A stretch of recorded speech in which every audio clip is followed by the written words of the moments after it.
I have seen the Promised Land. Spoilers, it's filled with smegheads.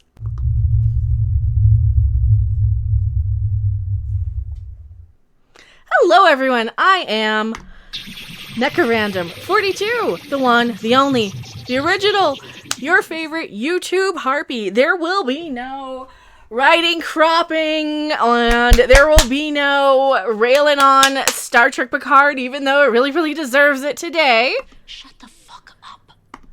No, I will not. And you guys know that I usually do reviews of just the worst garbage on my channel. You know, and that's why we do so many Star Trek Discovery and Picard reviews, don't we? Don't give me the Star Trek crap. It's too early in the morning. You're right, Lister. It is too early in the morning for Star Trek, even though it's 4 in the afternoon. It's almost 4:20, so smoke them if you got them. Watching Red Dwarf probably would be enhanced if you had something to partake in this particular instance. Wow, what do I say about Red Dwarf The Promised Land? Well, it is a couple hours out of your day almost. It is a feature-length episode special of basically the conclusion of a lot of storylines that were set up in Red Dwarf. So if you haven't seen Red Dwarf, it helps to watch it, but you don't absolutely have to. You can come into Red Dwarf The Promised Land pretty much blind. They kind of give you all you need to know to set up the characters. There's a lot of really great references and remember this and remember that, but in a good way this time. Oh my god, in a good way this time! Remember Chewbacca again? Oh, I love to remember Chewbacca. Not in a nostalgia pandering extortion sort of way like they do in Star Trek Discovery or Picard or any of those things. No, they actually do the right stuff for the right reasons in the right way. I know what you're thinking. Now I know what you're thinking. But Mecha, you're an American! You're a filthy colonial! How did you watch Red Dwarf The Promised Land? Well, due to one very generous Red Dwarf fan who will remain nameless and a very good internet connection, I was able to watch that, and I have to say, I was pleasantly surprised. I'm not going to give you a lot of spoilers until the very end, and then I'll mark it. I was really surprised. I was thinking, okay, it's going to be kind of like some of the later seasons, which a lot of them I didn't see or weren't like super really memorable, especially the later ones in the box set. Like once you get into season 7 and 8, I kind of remember the earlier stuff a lot more because those are the ones I rewatched so many times. I am also a couple seasons behind on Red Dwarf, or series, as you guys say across the pond. I didn't see anything past Back to Earth, so I'm coming in, skipping a couple of little seasons there. That being said, I loved every minute of this. There was not a dull moment. Everything felt right. It felt like Red Dwarf. It looked like Red Dwarf. The jokes landed. Oh my god, did the jokes land? And nobody's gonna see this review because it's a positive review, but that's okay. I'm doing this one for me because I actually like to get excited about stuff. I am a fan of things. I do like to watch these geek franchises from time to time, and a lot of people are like, oh, but you're just complaining about everything. Like, that's because I'm watching Star Trek and Batwhammons and all the garbage shows that I have to watch all the time. And that doesn't help either. The giggity scenes in Batwoman doesn't help that one. What does help is getting something good for a change. Getting a good palate cleanser. Getting something fun. Red Dwarf The Promised Land doesn't quite knock it out of the park nearly as much as something like Cobra Kai. Because Cobra Kai just came out of the blue and was something where, oh yeah, I've never even thought about Cobra Kai and Karate Kid being a huge franchise and coming back. Red Dwarf, you kind of get sprinkled little specials and they keep coming back from time to time. So this isn't really anything new and exciting. This didn't really come out of left field. That being said, it is new and exciting and it's really fun. So I just completely went against what I just said. That's okay. This is a really rambly, free-flowing, freeform, ranty review, and I just came fresh off of watching it. So, like I said, I knew this one was coming. I knew pretty much based on the stuff we've gotten before that it's at least going to be as good as some of the less good seasons of Red Dwarf and some of the less good eras of the show. And it was really it was really fun. So many jokes were just great. You get the sense that, and I have to compare this to Star Trek Discovery and Picard and all of these new shows, because basically in something like Star Trek, for example, you get crew members whose entire existence on the show is to be there to create some sort of drama and tension, to bicker at each other. And I know what you're thinking, but Rimmer and Lister never really got along. Yes, but at least they had an understanding. It's like the family member that you don't necessarily always get along with, but you kind of can't live without them. And they do set that up and conclude sort of, it's not really even a conclusion. They do gel their friendship and their camaraderie. You get a sense that this is a team, that this is a crew. And even though they're a bunch of screw-offs, they still kind of like each other a little bit to some extent. Yeah, they're going to riff each other. Yeah, they're going to make jokes at each other's expense. Yes, there is all of that. But at the end of the day, it's like Married with Children, where at the end of the day, yeah, they're still family. That's one of the things I loved about this. I love the fact that because this is a continuation of Red Dwarf, we didn't get all of that. Oh, and now we need to change this because diversity and that, because Red Dwarf was always a show, and I've done a video on that. I'll link that up here. Red Dwarf was always a show that had the diversity. It just didn't need to be patted on the back for it. It just did it because it was right. It was the right thing to do. It was the right people for the right characters at the right time with the right situation and setting to showcase the talent that they have. You know, people like john-jules. Oh my god, he's so great at this. Oh, he's so good at this. I just love all the characters on the show. I love everything about this show. I guess I have to get into some spoilers. All right. So the whole series, you guys have seen Red Dwarf. If you haven't seen Red Dwarf, read a little plot synopsis. Don't watch my video until you've at least read a plot synopsis. But they do give you the backstory that, yeah, Lister was in stasis for millions of years and his cat evolved and now we're here. And yes, there was the whole mythos that he was the god because he was Cloyster the Stupid, who was going to bring everybody to the promised land of Fushel, which was basically Fiji. It was one of his little stories he used to tell his little kitty cat before the kitty cat, had babies and they evolved over time, over millions of years into the cat species, which you guys already know because you've seen the thing. Well, they continue the whole Lister is God mythology, and they even bring in some more Rimmer stuff with his holograms. They bring, this is so good. This is so good. I don't know where to start.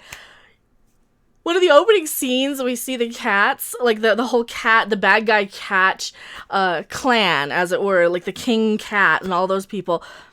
We see it set up that they're basically just overgrown kitty cats and they chase laser pointers. Like, it's so fun. This is fun. It doesn't take itself so seriously, but it has a lot of heart and it needs that. I really love that about the series. It has a lot. Oh yeah, and here we're into spoilers. So spoilers. They're only going to be mild anyway. We see that. We see that sort of behavior in the cat people, which is great. And of course, some of the cat people have decided to just worship Lister, and they're gonna go and revolt. Meanwhile, back on the Red Dwarf, they decide to, I guess, reboot Holly, or they find. Oh, that's right. That's what happened. Here, I'm trying to remember it because it's just. I just watched it, so they end up. There's some really good jokes. I don't want to spoil everything, but they do find an old floppy disk with Holly on it, and. Just the jokes land. Pretty much every joke lands in this show. Every joke, everything, There's even a little bit of, like, taking shots at sort of today's PC culture. A little bit. I mean, you can read it that way or you can not. There's a whole section, there's a whole bit where Crichton comes in, he's like, okay, Lister, you gotta repopulate the whole species. We'll just change the gender of the cat. And without being, no, I'm grossed out by whatever. He's like, no, I'm just not attracted to the cat. So you don't even get the sense that they're ists or phobes. They didn't write them like that, which is wonderful, which you get in some bad shows like Star Trek Discovery and Picard and all the bad shows. You do get just the worst of humanity in those shows, whereas you get like really decent, well-meaning, not offended by stupid shit like writing in this. You get just decent people in this, and that's what I love about this. This is a crew that you want to root for, even though they're kind of a bunch of screw-offs. And when Star Trek cannot get that right, but Red Dwarf can, right? Star Trek cannot get that right because every crew member in Star Trek Discovery or Picard is just so deplorable and unlikable and unpleasant. This is the power of math, people! And useless in so many ways. They're useless in an unlikable sort of way. Not the crew of the Red Dwarf. They're a little bit useless, but they get stuff done. And they rely on each... I'm going all over the place with my review. I'm sorry. I'm super rambly.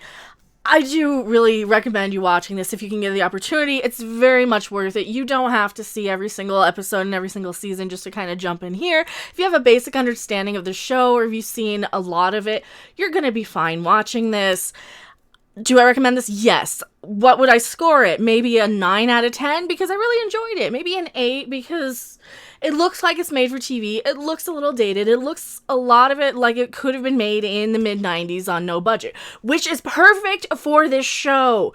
If they had gone too much and too visual effects heavy and too modern, it would have ruined the feel of this show. And that's one of the problems that I see in Star Trek is they make it too cinematic and too modern and too current. And that is not the case with Red Dwarf. They keep it what it needs to be. It knows exactly what it is, and it knows exactly who its fan base is, and it doesn't change anything just to appease and appeal to some new demographic of people that wouldn't watch it anyway and doesn't like it. This is exactly for us. It's for people who like the show, and I really, really applaud it for that. Now, what other spoilers can I get into? I love what they did with Rimmer. I love what they did with Rimmer. So I'm not going to give you the entire spoiler of it. They kind of turned him into a superhero for a minute with his, they kind of super juice his hologram and make it so that he can kind of move through walls and move objects through walls and things. And it's so fun. And then, of course, because he's Rimmer and he's an idiot, he burns himself out. I'm not spoiling the whole thing. I'm not going to spoil all the jokes. You need to see this one for yourself. There's so many good jokes in this. It is 4:20 right now as I'm recording this, so if you got it, watch Red Dwarf if you are a fan of this series. I cannot praise this enough. Anything else I say about this would just be rambling and blabbing and giving away too many spoilers and too many plot details. I don't want to give away everything. But Holly is so, oh man, every time something happens on screen, like we get a crew member come in who hasn't been in yet. It's like, oh, Holly, and it's not a spoiler. You guys know Holly's there because you saw him in the promos. And, you know, oh, Rimmer's there, yay! And, you know, as much as people might hate Rimmer, he's still likable and lovable. That's the thing. As annoying as these characters are, they're still lovable. There's nobody on the show where you're like, I could really do without this character. I never want to see them again. Unlike Star Trek Picard, Star Trek Discovery, all the science fiction shows that I normally review. Sheer fucking hubris. Yeah. That is what's wrong with Star Trek, is their sheer effing hubris. Red Dwarf just gets everything right. It is member berries for the right reason. It is references for the right reason. And it's not just hey, remember this, hey, remember that, as a throwaway. No, this is a thing that is useful in this story. This is a thing that is part of this plot of this story. And if they mention chicken vindaloo or something, it's for a good reason. It's not just because Lister eats Indian food. It's part of the plot.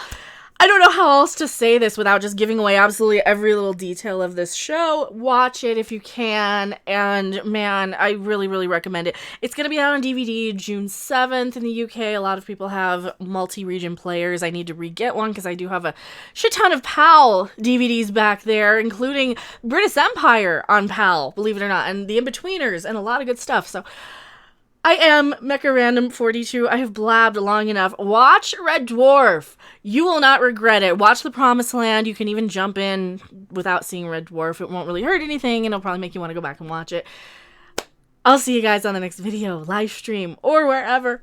Bye. Thanks for watching. If you liked it, make sure to hit that like button. And if you want to see more, don't forget to subscribe. See you in the next video. Bye.